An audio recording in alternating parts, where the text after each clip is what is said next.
Heavy metal My rock. global mind.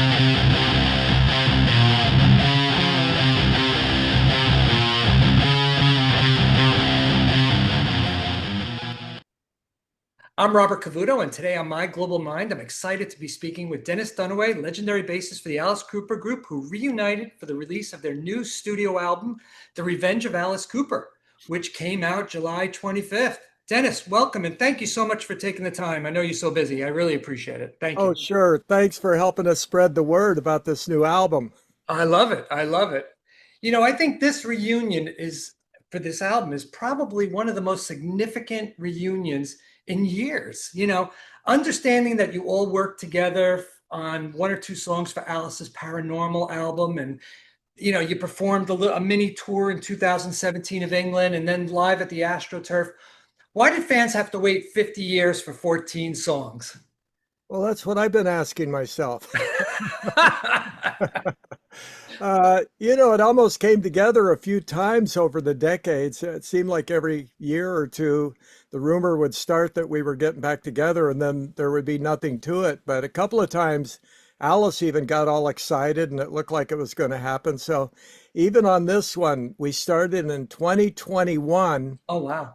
And then there would be this exciting explosion of creativity, and then there would be a long wait, and we'd think, okay, it's not going to happen again. So we had to keep this a secret for that many years. So I was ready to explode to be able to talk about it, and now I can. Oh, that's great. Well, I'm thrilled and I love it. I think it's a fun album, and it's truly a snapshot of the band from a 70s perspective with a modern day vibe to it. Would you agree? Oh, yeah. Bob Ezrin had us, the four of us, go into the studio out in Phoenix just to see if we could get it back together. And Yeah. we walked in and there's no getting it back together. It was there, it's just, we revert to high school buddies, and we all have been around the block in the studio plenty of times. So we all know exactly what we need to do to make songs good. And so it was very much just exactly like the next album, if this had been in 1974 Right. or 75. But we've got today's technology. Not only that, but when we were doing two albums a year, we would find 10 songs and go in the studio, and that's all we had. We didn't have 11 songs, we had 10. And now we've got like 70 songs to choose from. So wow. We're in the studio with Bob Ezrin at the helm. So we knew it was going to sound good. So it was nothing but fun. Oh, that's awesome. I have to ask, since this was being worked on for so long, 4 or 5 years, were you stockpiling riffs for this, or were you going potentially back to old demos that you had made? Tell me a little about the process of bringing these songs to life.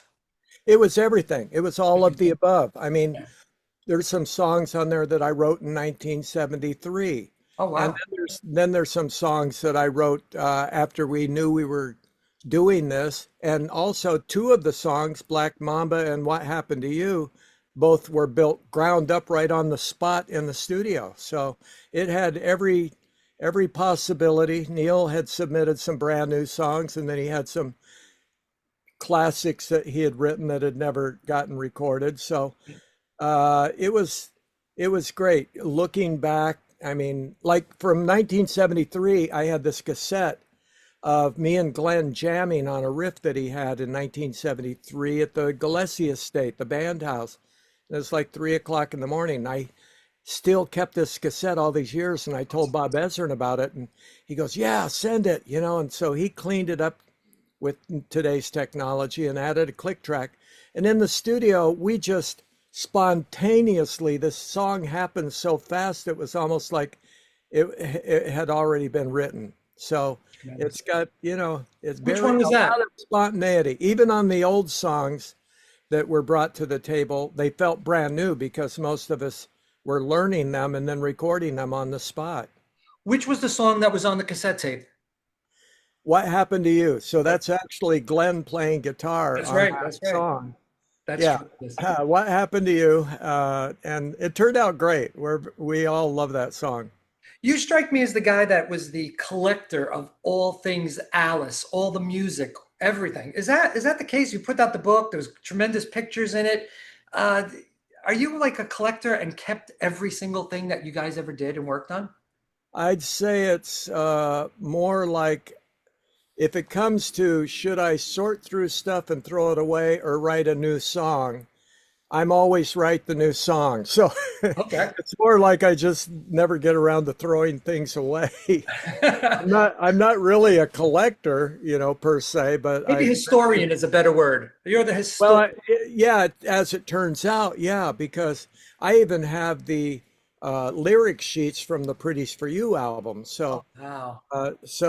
it's as you go through the years, I was the one that always had the booklet that Mhm. you could handwrite lyrics on the spot, and they would always be sitting at Alice's chair in the rehearsal room when we were developing a song, and Alice would be paging through, and then all of a sudden he'd find something that inspired him, and then all of a sudden the Yeah. lyrics would take on Yeah, their I've personality. I've met you a bunch of times at conventions for signing autographs, and you have like a whole big vault. You bring your Oh, bass, you bring a lot of paraphernalia, and it's so much fun to look at. And that's why I was asking if you did the same with the audio aspect of it. yeah, except the difference is uh, some of the tapes that I had disintegrated over Oh, the years. yeah. You can bake them, and sometimes that will clean up the mold or whatever has grown on them. But I lost a lot of music Oh, over the years. But that particular cassette, I knew someday I was going to make it into a song.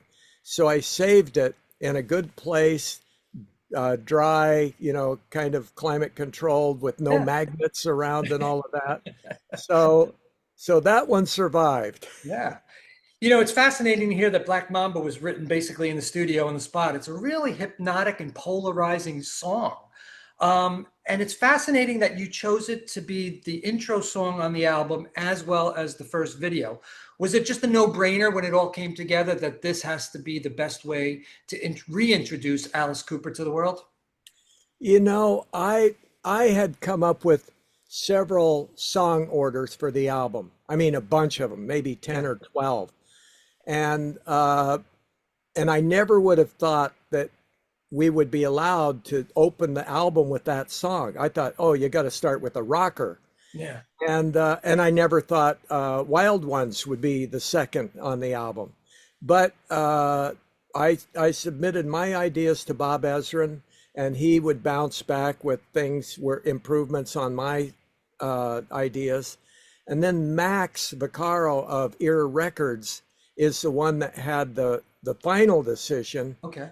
And closing the album with "See You on the Other Side" is Right. another thing that I didn't think would happen, but I think it's brilliant. I love the song order that he came up with. I do too. And I love closing with that track too, because it's very poignant and it's a beautiful parting message. Yeah. And it leaves almost the door open a little bit, but at the same time, closing it at the same time. It's perfect for the closing track of the album lyrically. Yeah, I mean, definitely. I have seen people listen to it and there's a tear in their eye. Yeah. So it moves other people as emotionally as it does us who knew Glenn very Yeah. well. I find it fascinating too with Ozzy's passing. You realize the fragility of life, and Yeah. anything could happen. So this is such a fantastic thing to have. It is tremendous. And I hope you guys continue to do more that like this in the future because it's so important to us as the fans who, grew up in this. I grew up in the late 70s and I got, listened to you in like the fifth grade. But it's fascinating to think that, everything is so fragile. Why wait so long? Let's do it and let's bang it out and let's continue to do it. Right. Well, we've got the goods. I mean, we had Yeah. enough songs for 5 albums when Oh, we shit. went in the studio for this. Yeah. I think my favorite song on the album is Blood on the Sun.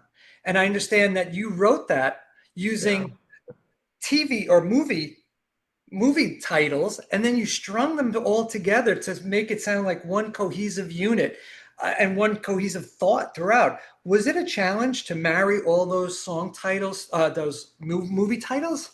You know, it was easy. Really? That's another tie into Glenn Buxton because he collected TV guides. Okay. So when he moved out of Connecticut, he left me some of his stuff, and I had some of these TV guides. And I'm going through thinking, wow, there's a lot of great movie titles Yeah. and great movies that we all had seen many times. Right. And so I even have the list. Talk about not throwing things away. I still have the list. I have page one. I don't have the other pages, but you can see I wrote maybe 15 titles on one page. Yeah. And then I had gone back and I numbered them. This is the line I want to start the song with. This is the one I want second. This is the one I want third. And so it was much easier than you would imagine. It was just getting the concept was, a shoe in. Did you create the music too for that?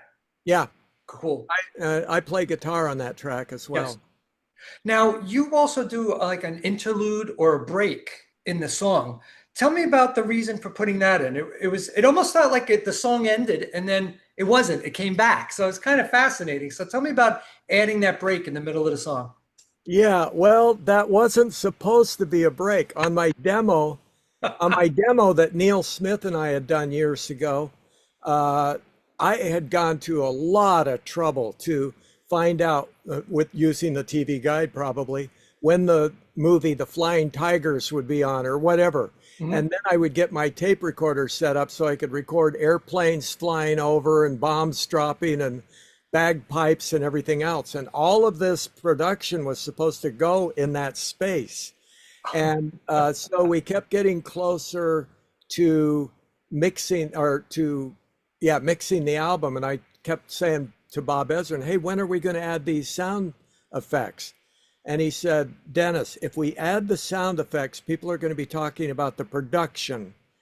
And if I don't add them, they're going to be talking about the band, how we played it. So I agreed with him on that. All right, that's fair enough. Looking back objectively over all the Alice Cooper catalog, do you feel that this album is more in line with Muscle of Love, or is it more in line with Billion Dollar Babies? I got the vibe it was more in line with this one, but what's your thoughts?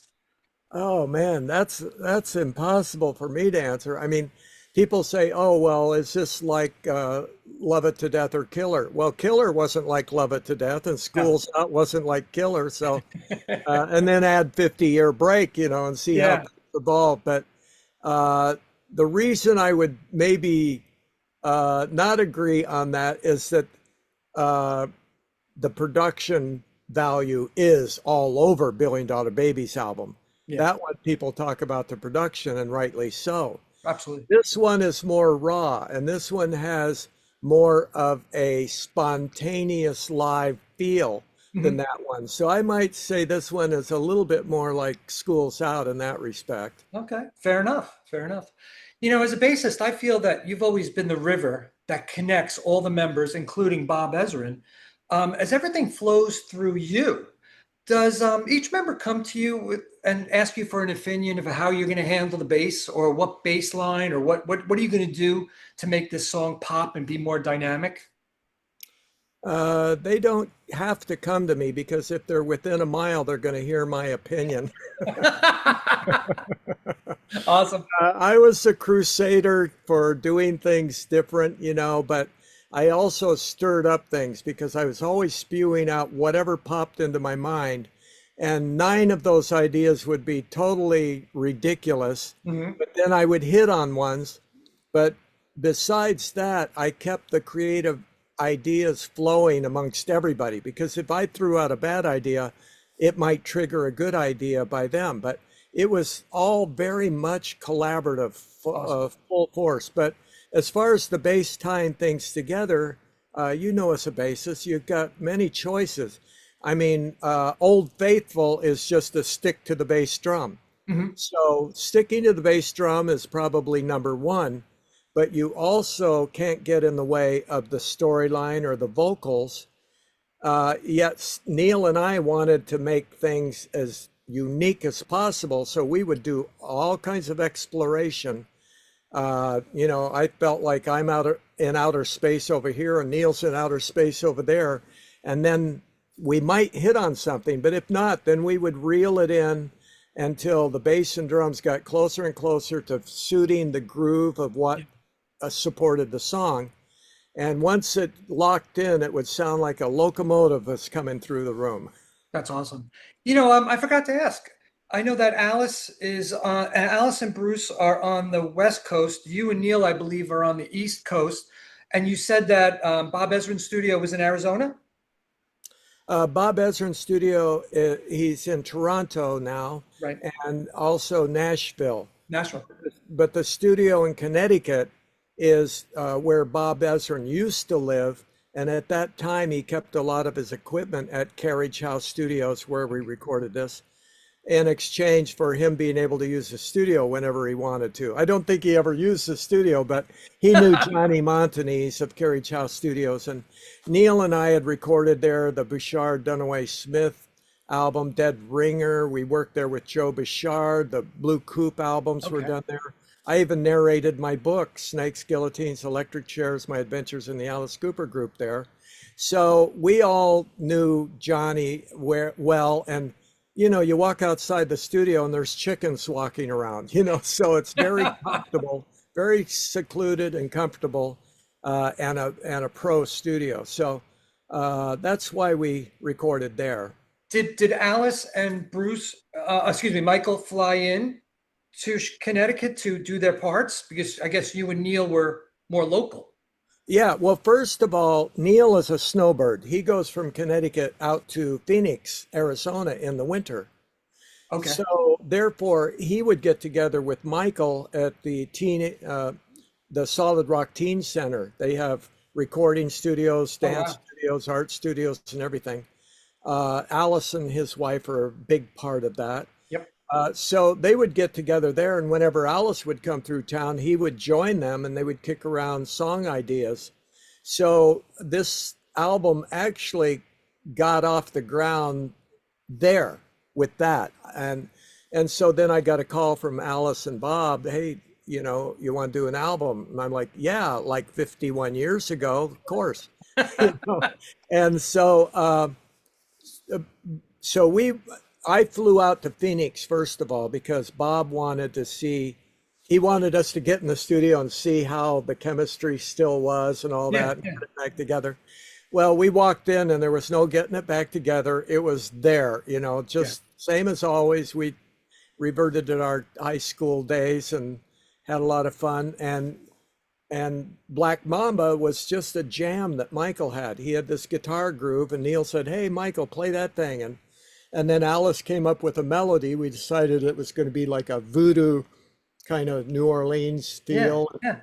Alice decided it's got to be about a black mamba, the most dangerous snake. And it was so new that we took a break, a very short break. And when we came back, Alice had totally forgotten the melody. And luckily, I remembered it. So then we got back on track. But so we did that. We did Intergalactic Vagabond Blues. We did Wild Ones and maybe a couple others. So it was Bob Ezrin was like, wow, okay, I guess you guys are ready to go. And then there was a long period where nothing happened. Well, Alice is on tour. Bob Ezrin's got other commitments, and we have our various bands and all of that.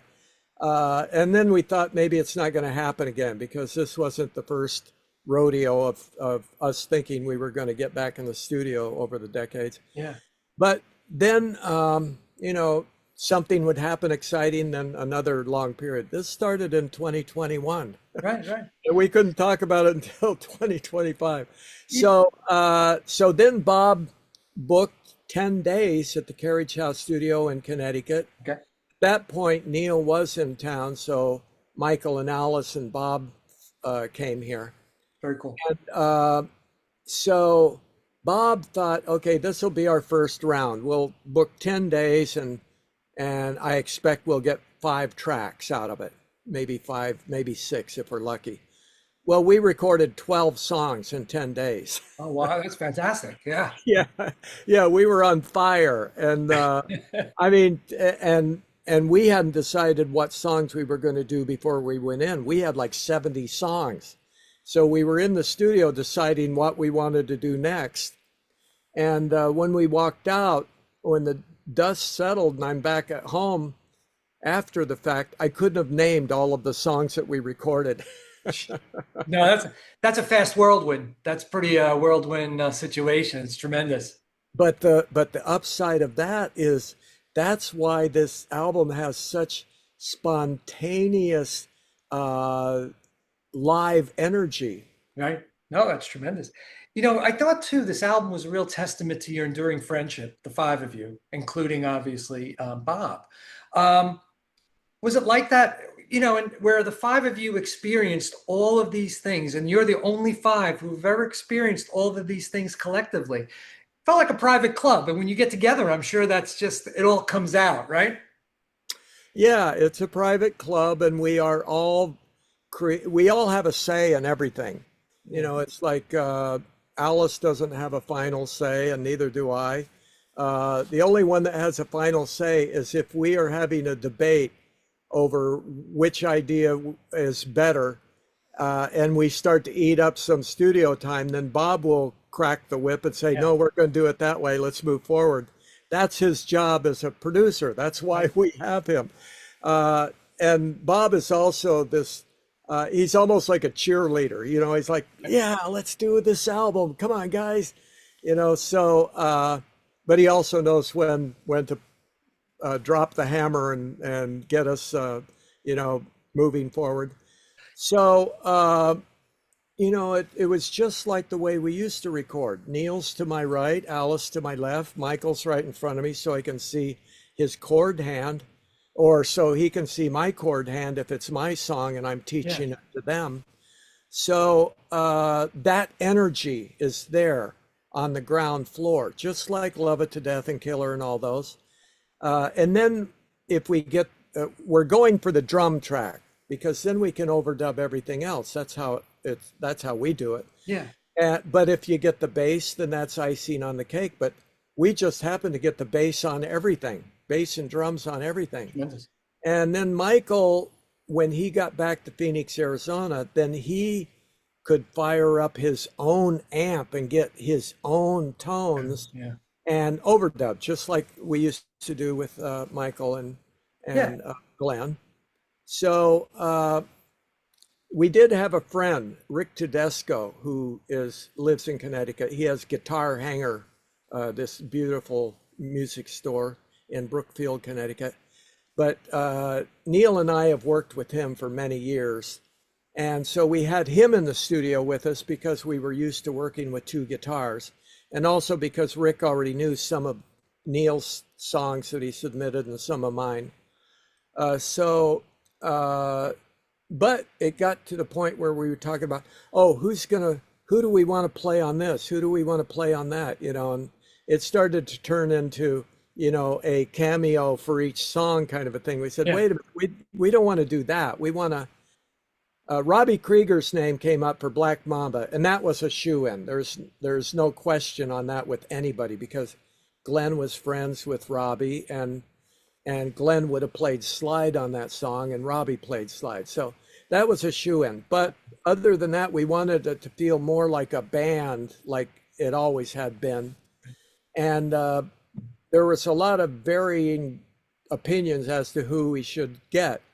But Bob was in Nashville, and he started asking around. This guy, Grimy, who has a record store there, and he also owns The Basement, which is a famous venue there. And Grimy said, you got to get Jazzy. And so Bob asked a couple other people, unrelated, and they all said the same thing. They said, this guy Jazzy. Wow. So Bob called us up. So Neal and I flew to Nashville, and we're in the studio with Jazzy, and Bob Ezrin is in the control room with Alice, who has a microphone singing, and Shep Gordon was there. but so now we've got this young kid, and we decided to do "I Ain't Done Wrong," the Yardbirds song, because Jeff Beck had just passed away, because the Yardbirds are our heroes. But this guy, this young kid, got it. I mean, he's like from that era practically. Old soul. Yeah, I know. Well, he loves that music. He loves the Yardbirds, and he knew exactly what to play. So, but Neal and I still weren't. It was kind of a surprise, you know. But Neal and I weren't totally convinced. But we went to Jazzy's show that night in Nashville, and he comes out by himself and plays this deep Delta blues stuff on a cigar box guitar and a dobro, and we're, whoa, what? I didn't know he could do that, you know. And then he goes in the back room and comes out total glam. It's like early Bowie, T-Rex, Alice Cooper, the works, you know. And that's a great show. He's a true showman and an excellent guitar player. And that night, Neal and I said, he's the guy. So that's pretty cool. So then Jazzy had a bunch of songs to learn overnight. You know, thinking back when you're in the 70s, you know, there was drugs, maybe alcohol in the studio, impairing members. Do you find that there's more like musical trust now, that you guys are more mature, maybe, and that stuff doesn't really go on, and you can be really focused and poignant of what you're trying to get across? Yeah, I mean, Neal and Michael and I at one point, you know, before like in around 71 or 72, we decided, well, since now Glenn and Alice are drinking whiskey all day and they're not always in top form at the shows, we're going to all agree that we're only going to drink after the show, not before. And so, so we still have that. You know, when Neal shows up, he's in professional mode and ready to go, and so am I. And Michael is these days. But Alice is the big difference. Alice is singing better than he has in a long time, you know, and he had one foot in the grave for a while, so he's a survivor. But, you know, so now when we're in the studio, there is what you're saying. There is an advantage over the old days. Yeah, nice musical trust.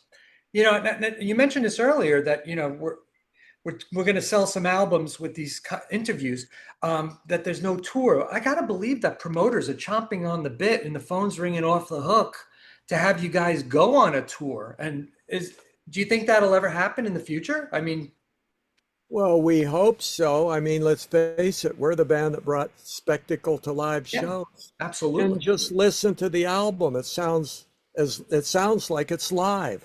Yeah. So we all love to be on stage. I mean, it's you have to love to be on stage to do it for as many years as we did, because every hour that you're not on stage can be kind of miserable, you know, out on the road. But to be on stage, especially when everything's working, you know, then that's what it's all about. That's like the hole in one that keeps you coming back, even though you end up in the pond and the woods and everything else. That's great. Well, listen, I can't thank you enough for your time. It was an incredibly insightful interview, and I absolutely love the album. And there'll be a link on the website that you could click and order it if you haven't gotten it yet. So thank you so much for coordinating and scheduling and squeezing me in. I know how busy you are, so thank you so much. Oh, sure, Robert. Thanks for helping us spread the word. Okay, we'll talk to you soon. Bye-bye. All right, bass rules. Bass. The foundation of the Tower of Music. Yay! We're back, baby. Bye-bye. Bye. Heavy metal rock. Global mind.